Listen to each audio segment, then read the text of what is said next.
Yeah, things are definitely getting a lot emptier. A lot emptier in here.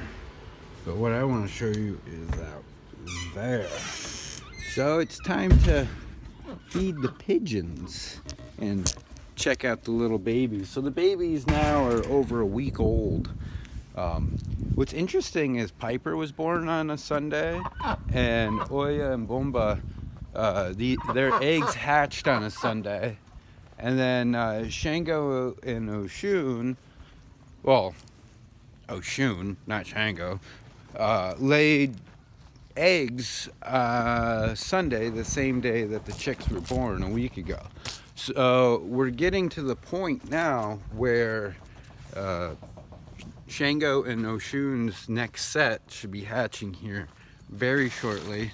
So you might want to go check out the other video I posted yesterday about the solar pump. Yeah, we got it working.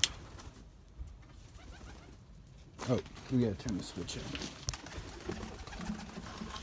Right here, 12 volts.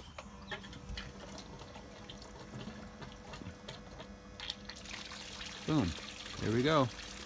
And I just ordered a timer, so I can hook a timer up to this guy right here.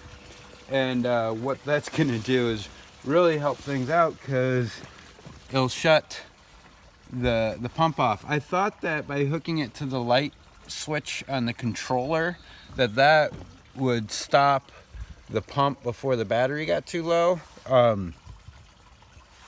But it doesn't. No, the thing started beeping like crazy because the voltage got too low. And so that was quite annoying. So I was like, okay, how can we solve the solution? And I was gonna get a sensor for the light, but every light sensor shuts off during the day that I could find. And I wanted to do the opposite. I wanted to be on during the day and off at night, because there's not much sense running it at night. Just really not. It doesn't have to go 24 hours a day, but it's nice to have it going when you're enjoying it. So the timer is perfect because it allows it so you can set it whenever you want it to, and it has the manual switch. So if you're ever out here having a bonfire, it clicks off, and you just want to be able to hear the water, well, you just walk over there, click the manual, and boom, it'll pop on. And that'll allow the batteries to last a lot longer. Now, if we just simply expanded the battery capacity, then I think with how much extra juice this is able to get during the day off the solar panels, if it just had more battery power, then it might be able to actually last through the night. I'm not 100% sure, but if you just got another 200 watt set or another 100 watts on there, I'm sure, like, once you're getting close to like 300 watts, 400 watts, that's going to be a good amount. So yeah, you see them? See them? They're learning to beg now. Oh, are you begging for food? We want to feed our chicks. Okay, that's the point of this video, so let's get to it. So we got some feed right here. Hey guys, you ready? You ready? Oh, you are ready, aren't you? I love how they're starting to beg now. It's so cute. Yeah, you guys are starting to beg. Look at our little team. See, now they jump right on the ground at my feet. See, they're ready, they're waiting. These guys, see, they're coming down. Look at the chicks. Oh, hey there, little guys. Hey there. Yeah, we got to figure out names for you. Oh, you just landed on my shoulder. Oh, Bomba. You're such a good boy. You're such a good boy. Here, let's get you guys a good view here. How are we looking? You can see my feet? Perfect. All right. Oh, yeah, you guys are hungry and waiting, huh? Hungry and waiting. Come on, come on. Come on, come on. Okay. Come on, come on. Come get it. Come get it. You guys are acting really hungry. Yeah. So, yeah, come on. There you go. Yeah.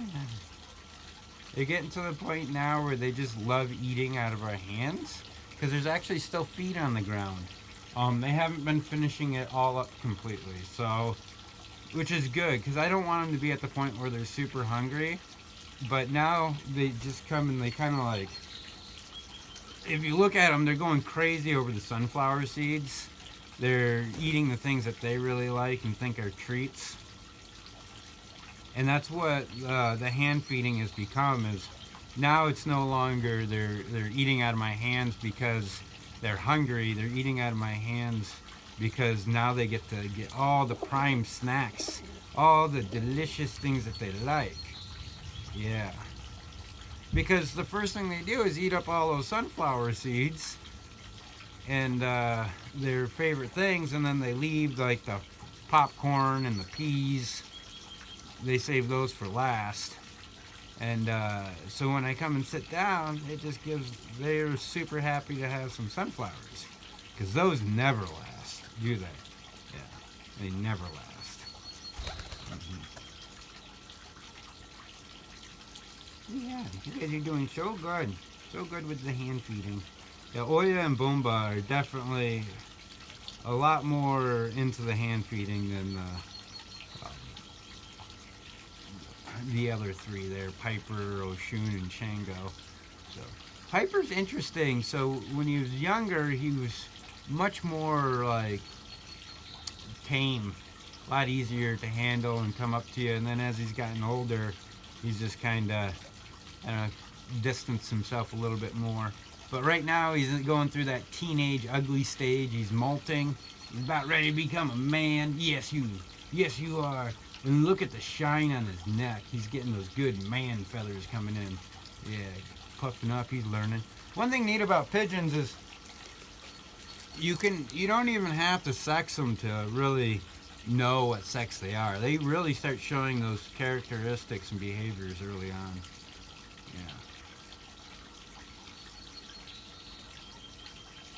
Yeah, don't you? So I heard that when they lay pairs, dual pairs, that there's always a girl and a boy. So if you know better than that, comment below. I'm curious to find out what these pair are. If it is a girl and a boy, then that would be neat, because maybe there is some validity to that. But I'm not sure if there is. Like, do they raise 2 boys and 2 girls together, or is it always girl and boy? So I heard it was always girl and boy. That would be an interesting thing to know. The only way you know anything for sure is to observe it yourself. Anything we hear from anyone else is just their own observation. Isn't that right, guys? We have to be our own scientists and conduct our own research. That way we know with our own validity what is actually truth to us. What do we observe? It's like that whole thing with exchanging the eggs. When they lay one egg, take it out and replace it with a fake one until they lay the other one. That's just a bad idea from the beginning. So they're smart enough to know how to take care of themselves, and they know to not lay on that first egg until the other egg has been laid, so that way they raise them up evenly. Because they want them to do the best too. See, there's all this seed up there. I tossed it out, but watch. I'll just take my hands. Oh, they see those sunflower seeds. Yep. You guys just love feeding, don't you? That new DC pump, that is awesome. I love it because it's so much quieter. You can hear the water a lot better. Yeah.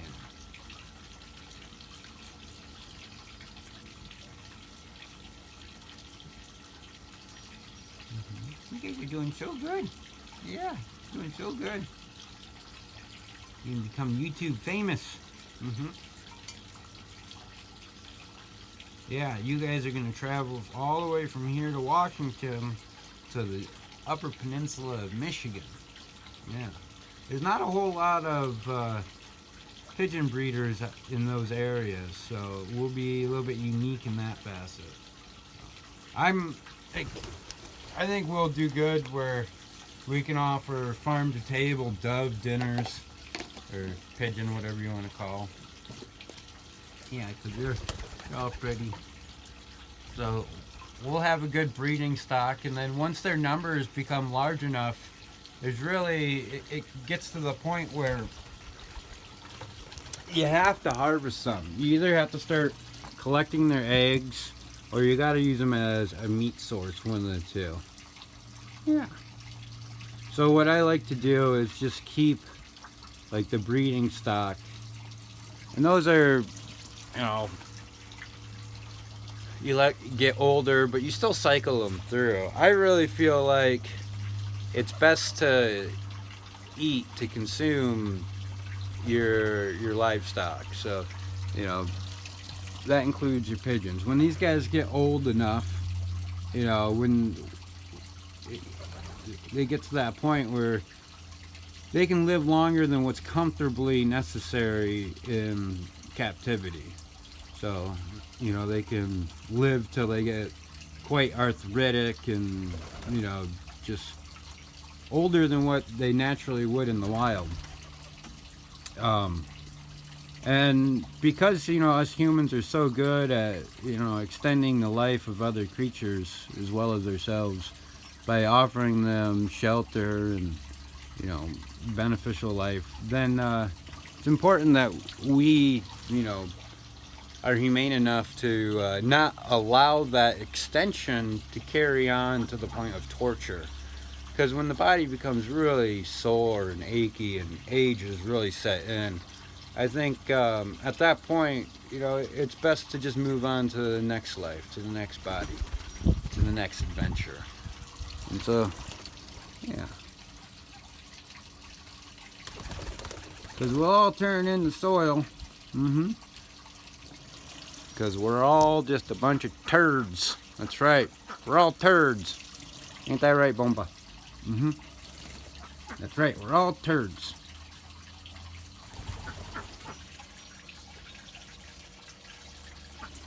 Yep.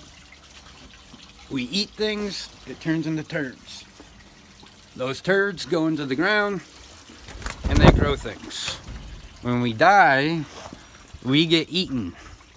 It doesn't matter if you're in a casket, what you do. Unless you're cremated, you're going to be eaten by something.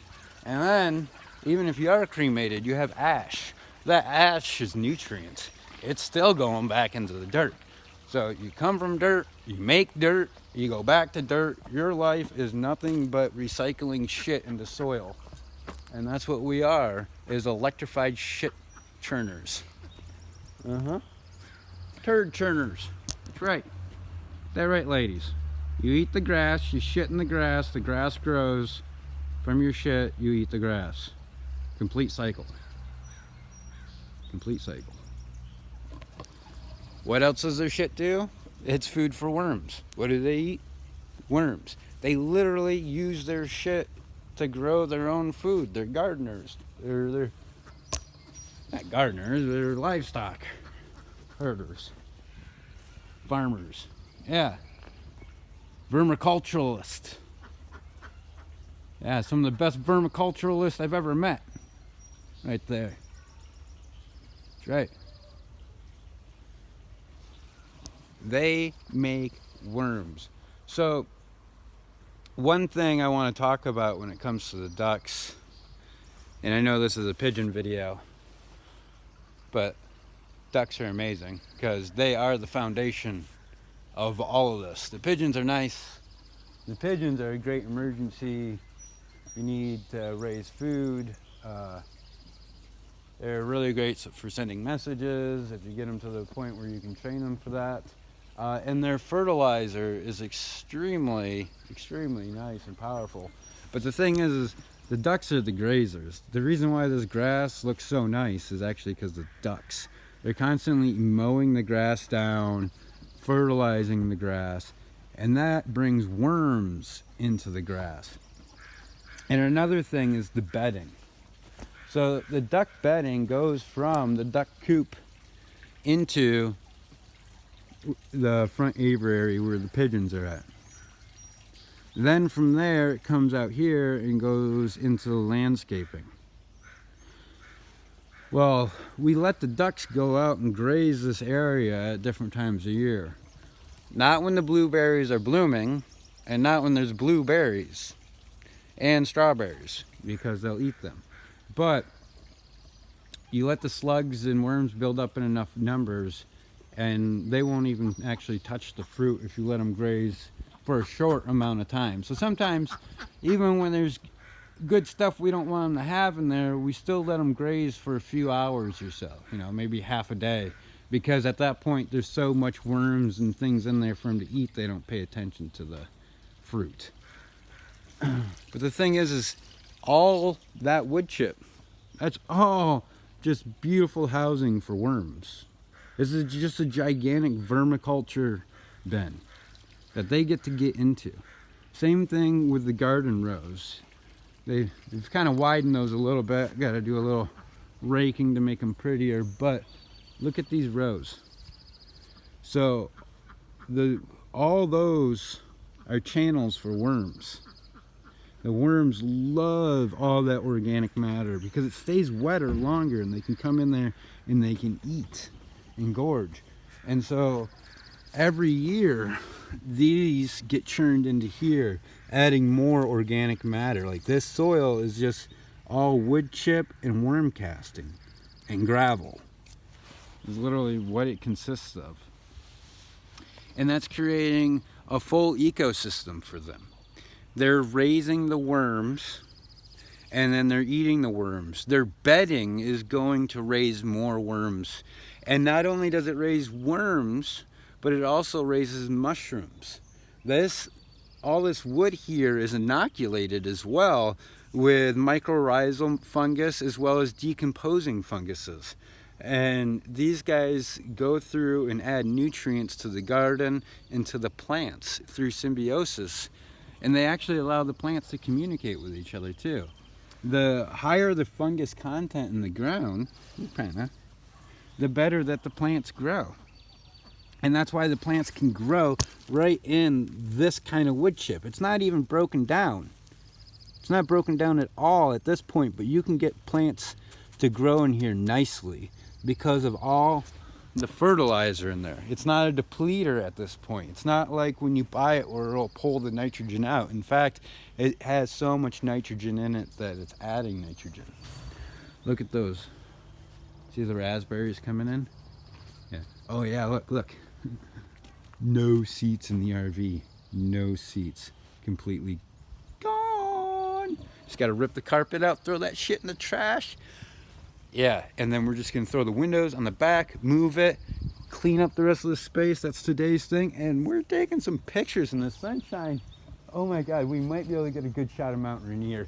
The thing is every sunny day so far has been too warm. What happens is the sun hits the mountain, snow starts to melt, all that evaporation causes clouds, and you can't see the mountain. It's been hidden. That's the thing, is like in the springtime, it's so hard to see the mountain here because it gets hidden with all the melting off. Well, it was really cold. It was frosty today. The skies are clear. So hopefully, we might be able to get some video footage of Mount Rainier with the drone. But regardless, we're gonna get some great footage of the yard today. And yeah, it's time to get to it because things are getting really close. Today's Wednesday. We were gonna list tomorrow. I don't know if that's gonna happen. I think we're gonna wait till next Thursday just because we're just there. But that's Easter weekend. Things are really gonna be popping more. The cherry tree will be in full bloom. More of the blueberries will be in full bloom. The magnolia vine there might even be in full bloom. So like, as far as aesthetics go, next Thursday is going to be way better than tomorrow because nothing's blooming tomorrow, especially with that cold we just had. So nothing wants to open up with that. No, it doesn't. So I just want to remind you to hit that like button and subscribe. Subscribe to these videos because they come to you every day, just about. Try to, that's the goal. Every day.